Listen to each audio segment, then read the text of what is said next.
Wir machen jetzt weiter mit den Wirkungen von Agroforst auf unsere Umwelt und damit mit dem Vortrag von Julia Günzel. Ja, Julia Günzel ist Referentin für Weiterbildung und Verbandsentwicklung beim Deutschen Fachverband für Agroforstwirtschaft, auch kurz DEFAF genannt.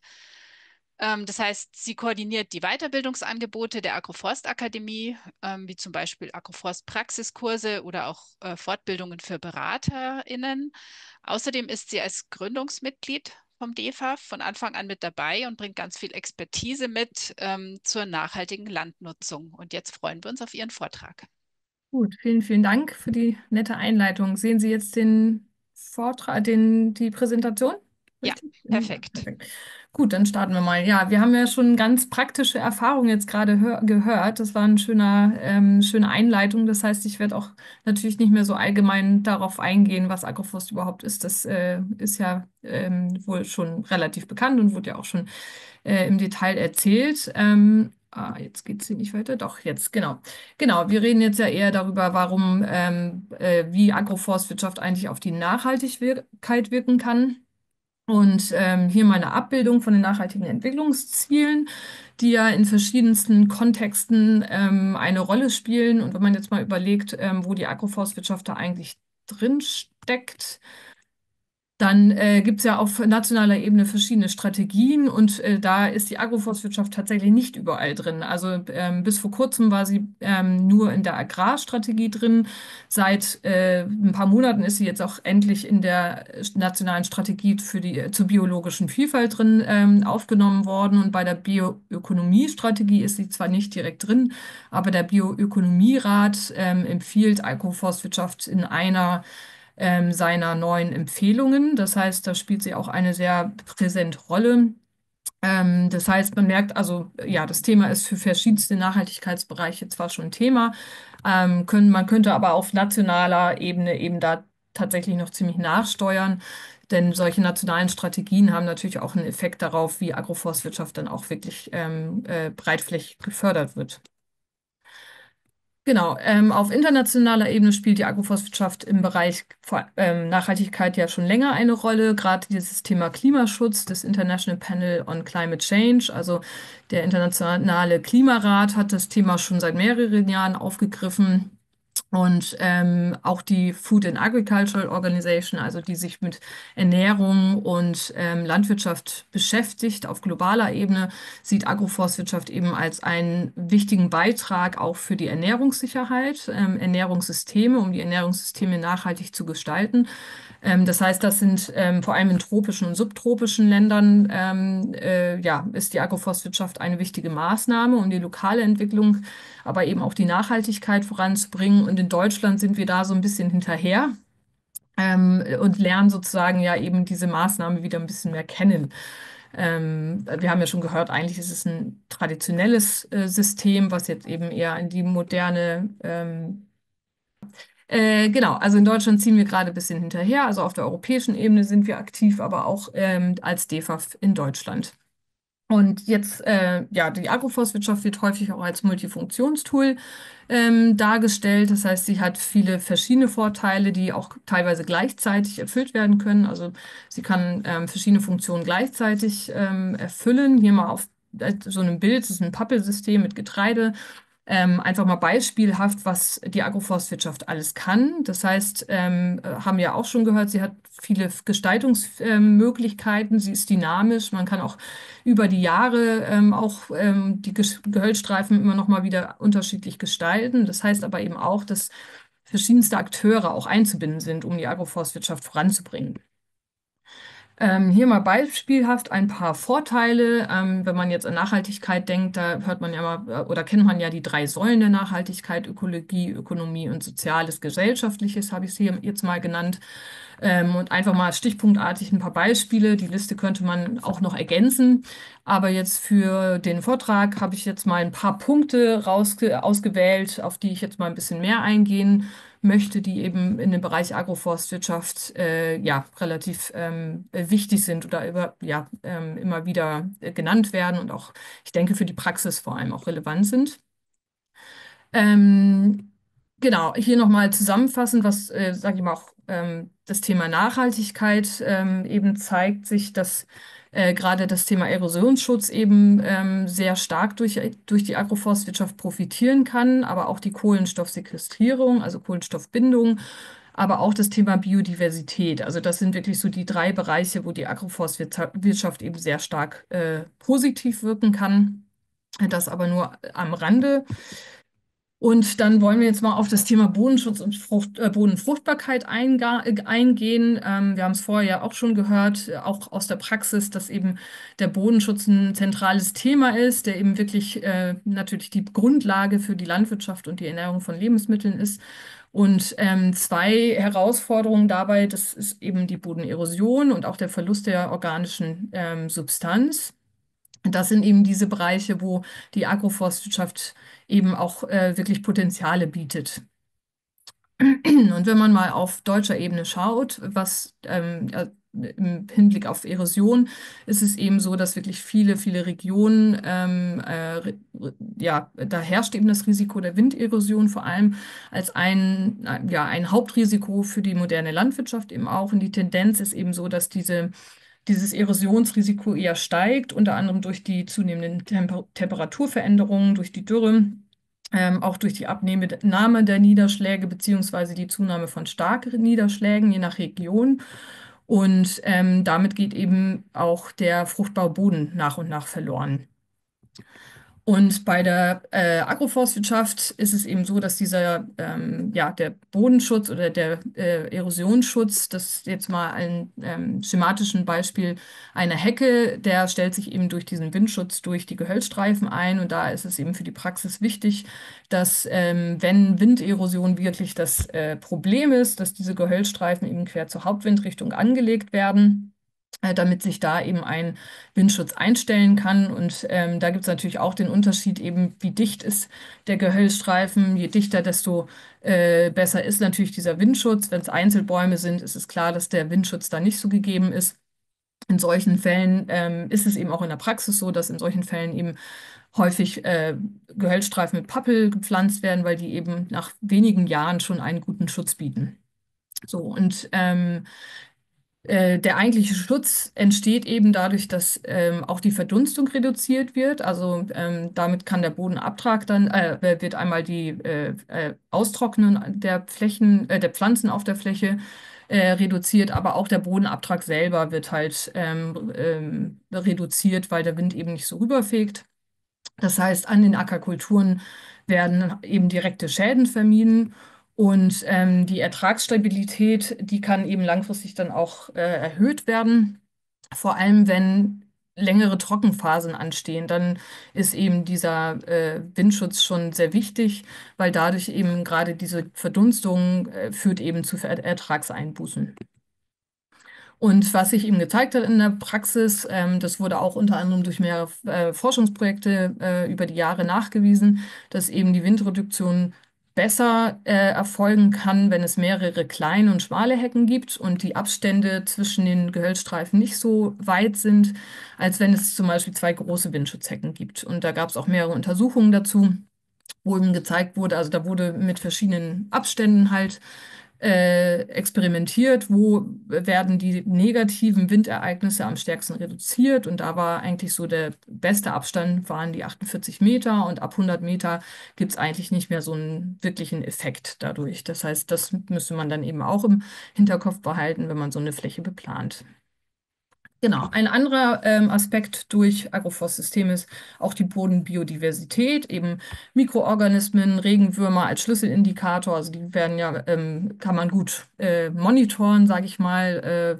Sieht man, wie geht es dem Boden, gibt es viele Regenwürmer, darum ist das so ein Schlüsselindikator. Also da gibt es auch mehrere Nachweise, dass eben die Agroforstwirtschaft da deutliche Verbesserungen bringt für den Boden. Natürlich, je näher man am Gehölzstreifen ist, ist diese Verbesserung stärker zu spüren oder zu merken. Und jetzt vor kurzem kam auch noch eine Studie raus, die sich mal mit syntropischen Systemen beschäftigt hat. Und da wurde eben dann auch gezeigt, dass die Mikroorganismen, die eher nützlich wirken auf den Boden, sich stark verbessern, je näher man am Gehölzstreifen ist. Also je mehr man weggeht von dem Gehölzstreifen, desto weniger ist dieser Effekt natürlich zu spüren. Und auch die Heterogenität, also die Artenvielfalt, steigt auch. Das heißt, das ist ein deutlicher Beitrag zu sehen. Und auch die Zusammensetzung, Häufigkeit von Bodenbakterien und Pilzen verändert sich im Agroforstsystem zum Guten, vor allem baumassoziierte Bodenbakterien und Pilze, Stichpunkt Mykorrhiza. Ähm, und schon nach einem halben Jahr konnten auch schon positive Effekte nachgewiesen werden. Was auch gezeigt werden konnte, war, dass die Baumreihen oder Gehölzstreifen in Agroforstsystemen teilweise bis zu 12-mal mehr Regenwürmer beherbergen als im Ackerland. Und diese Effekte dehnen sich eben auch in benachbarte Getreidereihen aus. Das heißt, ja, das hat eben auch Einfluss auf die Gesamtfläche. Hier nochmal Beispiel Mykorrhiza, hatte ich gerade schon erwähnt, also die Symbiose von Pilzen und Pflanzen. Die kennt man ja eher so aus dem Bereich Wald, wo diese Mykorrhiza-Pilze eben eine Symbiose eingehen mit den Wurzeln der Bäume und dadurch eben die Nährstoff- und Wasserversorgung verbessert wird. Und das kann man in Gehölzstreifen oder in Agroforstsystemen durch gezielte Impfung sozusagen auch schon fördern. Das heißt, wenn man die Bäume pflanzt und da Mykorrhiza Mycel mit einbringt, kann man das eben befördern, dass diese Mykorrhiza-Pilze sich auch etablieren in den Agroforstsystemen. Ein anderes Thema, was immer mal wieder eine Rolle spielt, ist die Pflanzenkohle. Eben im besten Fall aus dem Agroforstholz. Also der beste Fall ist natürlich, man hat eine doppelte Nutzung. Das heißt zum Beispiel Hackschnitze, man erzeugt einerseits Wärme und erzeugt dann in einer Pyrolyseanlage Pflanzenkohle, die man dann entweder als Bodenhilfsstoff eben wieder mit reinbringen kann, ähm, um dann langfristig den Boden aufzubauen, Humus aufzubauen über die Jahre. Und da haben wir zum Beispiel auch in der Lausitz in Südbrandenburg ein Projekt gehabt. Da wurde das probiert. Das Ziel war eigentlich, eine Anlage aufzubauen oder zu nutzen, die auf Betriebsgröße so ausgelegt wurde, dass es sich sozusagen auf dem Betrieb wie ja ähnlich einer Kreislaufwirtschaft eben rechnet. Das hat nicht so gut funktioniert, weil diese Anlage nicht so funktioniert hat, wie sie sollte. Und das ist tatsächlich derzeit noch eine Herausforderung, dass man Anlagen findet, die eben auf Betriebsgröße so passen. Da gibt es mittlerweile auch wieder neuere Entwicklungen. Ich glaube, sogar in Niedersachsen hat jetzt der Forsthof Artland hat angefangen oder hat sich eine Pyrolyseanlage hingestellt, die eben eine Größe hat, die ganz gut zu dem Betrieb passt. Und genau, da bin ich auch gespannt, wie sich das so in den Jahren entwickelt. Also da wird viel probiert, aber es ist noch so ein bisschen herausfordernd, dass das sich wirklich auch rechnet und auch so funktioniert, wie es eigentlich soll. Dann kommen wir kurz zu dem Wasserrückhalt. Also das ist auch ein Argument oder ein Vorteil, den die Agroforstwirtschaft bringen kann. Einerseits natürlich in bergigen oder hügeligen Gelände durch die Reduzierung des Oberflächenabflusses. Da gibt es eben diese Anbaumethode Keyline Design, die vielleicht einigen ja schon ein Begriff ist, wo man versucht, die Gehölze ja, entlang der Schlüssellinien zu pflanzen, sodass das Wasser am Hang gehalten wird und nicht einfach abfließt. Und eine andere Variante, eben, was ich gerade schon indirekt gesagt hatte, mit dem Windschutz und der Verdunstung, dass man einfach versucht, die Verdunstung auf der Fläche zu reduzieren und damit eben das Wasser in der Fläche zu halten. Gleichzeitig muss man hier aber auch darauf hinweisen, dass was den Wasserhaushalt und die Bodenfeuchte in Agroforstsystemen angeht, da auch teilweise noch Forschungsbedarf herrscht. Also es ist eben noch nicht, die ganzen Wirkungen sind noch nicht so bekannt, dass man da sich jetzt komplett festlegen kann, so und so funktioniert es. Das ist ein sehr komplexes Thema. Genau, also da muss man auf jeden Fall in den nächsten Jahren ein bisschen weiterschauen. Und aktuell laufen da auch verschiedene Projekte dazu. Bei der Artenvielfalt, genau, also das kommt natürlich auch so ein bisschen auf das System an, welche Bäume pflanzt man, ne? Also einerseits lassen sich dadurch natürlich Bestäuber fördern, wenn es jetzt wenn Obstbäume gepflanzt werden zum Beispiel. Gleichzeitig schaffen aber diese Agroforst-Gehölzstreifen eben auch Ruhe- und Rückzugsräume. Das heißt also indirekte Förderung der Artenvielfalt dadurch, dass zum Beispiel Wildtiere in der Landschaft sich besser bewegen können, dass sich Wildkräuter ansiedeln. Genau, das ist so ein indirekter Effekt. Und hier nochmal links eine Übersicht. Wir haben auch ein Themenblatt dazu. Das sind mal ist eine Auswahl von Gehölzen, die in Agroforstsystemen gepflanzt werden häufig, also Bäume und Sträucher, die eben verschiedene, ja, eine unterschiedliche Anzahl an Arten anspricht für die Bestäubung, also mit den Faktoren, die sind unten erklärt. Also je höher der Faktor, desto mehr Arten werden durch die Gehölze angesprochen oder angezogen. Genau, und das nochmal ein Einblick auch von Lignovis, ein Bild von einem System, wo eben, da sieht man eben einerseits den Blühstreifen, damit kann man natürlich auch ein bisschen rumspielen, aber auch unter den Bäumen ist eben eine Ruhezone, die eben nicht so häufig bearbeitet wird, vor allem nicht, wenn die Bäume erstmal etabliert sind. Und da können Sie natürlich auch zum Beispiel eben Wildkräuter ansiedeln und so schafft man eben Rückzugsräume für die Artenvielfalt. Das ist so ein, ja, jetzt kommt natürlich eher aus dem Bereich Hecken, aber das mal so zur Orientierung, das sind eben, ist eigentlich immer ganz schön dargestellt, ne? Also wie entfernen sich Tiere, wilde Tiere von Gehölzstrukturen weg und da sieht man eben manche, die brauchen wirklich einfach auch Strukturen, um sich in der Landschaft auszubreiten und da spielt die Agroforstwirtschaft einfach auch als Korridorfunktion für die Vernetzung von verschiedenen Elementen in der Landschaft eine große Rolle. Genau, derzeit laufen auch noch ein paar Projekte zur weiteren Erforschung. Auch hier braucht es noch ein bisschen Forschung, wie wirklich die Wirkungen zwischen bestimmten Arten auch ist. Also da ist auf jeden Fall auch noch Forschungsbedarf. Dann einmal zu einem Vorteil oder einem Aspekt im Sinne von ökonomischen Vorteilen, nämlich die Flächenproduktivität und auch Ertragsstabilität. Es gibt dieses schöne Wort, fast ein Zungenbrecher, Landäquivalentverhältnis. Kann man sich manchmal nicht so ganz gut merken, aber es ist kurz gesagt einfach LER. Und da geht es im Grunde einfach darum, ja, wie ist die Flächenproduktivität eines Agroforstsystems im Vergleich zu einer Reinkultur- oder Monokulturfläche. Und dieser LER gibt es halt an, wie effizienter die Fläche genutzt werden kann. Ne? Also zum Beispiel jetzt hat man es getrennt, braucht man 0,6 Hektar für Wald, 0,8 Hektar für Landwirtschaft und macht man das auf eine Fläche, spart man sich durch dieses mehrschichtige Wirtschaften eben etwas Grundfläche und hat eben damit einen Flächenfaktor, LER von 1,4 Hektar. Das heißt, man ist etwas effizienter in der Flächennutzung.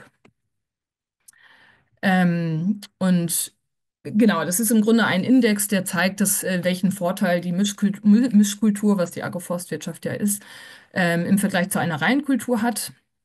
Und insgesamt zeigt sich eben, dass Agroforstsysteme produktiver sind, wenn man die Gesamtfläche anschaut, eben nicht nur den Agroforst-Gehölzstreifen oder nicht nur die Fläche oder den Ertrag direkt am Streifen, sondern wirklich auf die gesamte Fläche guckt. Und genau, es können ca. 43% höhere Erträge als im Bestandsinneren erreicht werden. Und berechnet wird diese LER eben, wie man hier sieht, einmal den Gehölzertrag auf der Agroforstfläche, den zieht man ran, dann den Ertrag auf der Ackerkultur und so berechnet man das dann eben. Und hier mal eine Beispielrechnung von Pappel- und Wintergerste. Ähm, äh, Da sieht man eben, dass dieser LER, also die Pappel hätte 0,2, die Wintergerste 0,9 und wenn man das eben mischt, dann wäre ein Landäquivalentverhältnis von 1,1. Das heißt, es ist etwas produktiver, das auf einer Fläche zu produzieren als in der Reinkultur. Ähm, Da möchte ich aber auch nochmal darauf hinweisen, das ist natürlich jetzt eine reine Berechnung der Erträge. Es ist natürlich derzeit so, dass die Ökosystemleistungen, die durch Agroforstsysteme erfüllt werden, also die Vorteile auch im ökologischen Sinne, die werden natürlich derzeit kaum eingepreist. Und also man müsste jetzt mal entgegenstellen, okay, was sind denn die Folgen, wenn wir nicht nachhaltig wirtschaften oder wenn wir keine Agroforstsysteme anlegen, also die Mehrkosten, die man zum Beispiel durch Verlust von Boden oder so hat, wenn man das entgegensetzen würde, das wäre auch nochmal eine spannende Rechnung. Das wird nämlich in sowas auch nicht so richtig eingepreist. Deswegen, das ist jetzt eine Sicht auf die ökonomischen Vorteile von Agroforstwirtschaft, aber wenn man das einpreisen würde, dann wird eigentlich deutlich, dass die Agroforstwirtschaft nötig ist. Dann nochmal zum Thema Ökonomie, ein weiterer Punkt, nämlich die vielfältigere Produktpalette. Häufig fällt dieser Begriff auch Kreislaufwirtschaft und das ist eigentlich ein Begriff, der eher aus der Abfallwirtschaft bekannt ist und aber jetzt auch für die Agroforstwirtschaft immer mal genutzt wird, nämlich die Potenziale der Agroforstwirtschaft, eben eine Kreislaufwirtschaft zu verbessern oder auch neue Nischen zu besetzen, gerade wenn es um nachwachsende Rohstoffe geht. Wir haben es vorhin schon gehört mit Hackschnitzel oder Pflanzenkohle. Neuerdings gibt es auch, oder in einem Projekt wurde zum Beispiel auch probiert, wie lässt sich zum Beispiel Pappel auch für Torfersatzstoffe nutzen. Also da gibt es ganz viele Ideen und immer wieder neue Ideen und Innovationen, wie man auch die Produkte aus Agroforstsystemen für neue Nischen nutzen kann oder Produkte, die eben bisher nicht so bei uns produziert wurden oder wo wir auf fossile Rohstoffe angewiesen sind bisher. Und mit der Agroforstwirtschaft lassen sich eben im besten Fall auch Stoffkreisläufe auch auf Betriebsebene schließen, aber auch regionale Wertschöpfungsketten bereichern. Das kommt natürlich immer auf den Betrieb an. Ne, wenn also der Betrieb merkt, okay, Obst, haben wir ja vorhin auch gehört, passt jetzt nicht so in den Betrieb, dann passt vielleicht ein anderes System, aber so lässt sich auf regionaler Ebene natürlich schon teilweise, wir haben ja die Beispiele eben auch, dass durch Agroforstsysteme neue Produkte reingebracht werden können. Und hier mal einfach beispielhaft die Wertschöpfungskette von Produkten aus Agroforstsystemen. Also ich meine, Wertschöpfungsketten, das ist ja nicht speziell nur jetzt für die Agroforstwirtschaft ein Thema, aber auch hier ist eben einmal der Aspekt der Vorleistung. Also die Agroforstsysteme müssen erstmal gepflanzt werden. Wir haben Dienstleister oder Baumschulen, die das Pflanzgut bereitstellen. Wir haben einmal die Landnutzung selber. Und dann kommt aber eben neben der Primärproduktion auch dieses Thema Verarbeitung. Wie können diese Produkte aus Agroforstsystemen eigentlich weiterverarbeitet werden?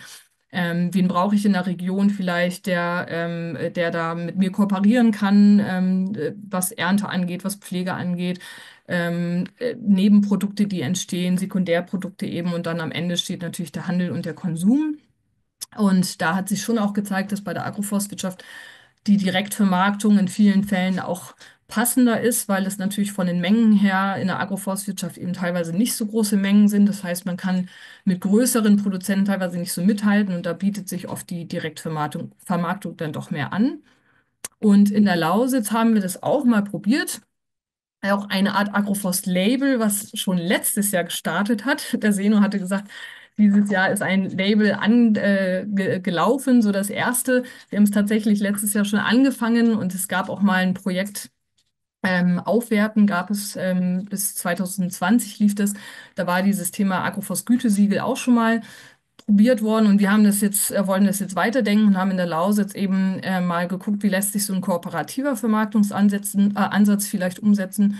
Und es hat sich eine Unternehmensinitiative gegründet, die eben dieses da abgebildete Agroforst-Label mal für sich genutzt hat oder entwickelt hat. Sind derzeit 3 Agroforstbetriebe und ein Bäcker. Und dann ist das Agroforst-Brot entstanden. Und im Herbst haben wir da eine Vermarktungsinitiative gestartet. Das lief so 3 Wochen, auch mit einer Umfrage oder Befragung der Konsumenten, was sie so ja, bewegt hat, das Brot zu kaufen. Und es ist ziemlich gut gelaufen. Das Brot ist ziemlich also ziemlich schnell weg gewesen.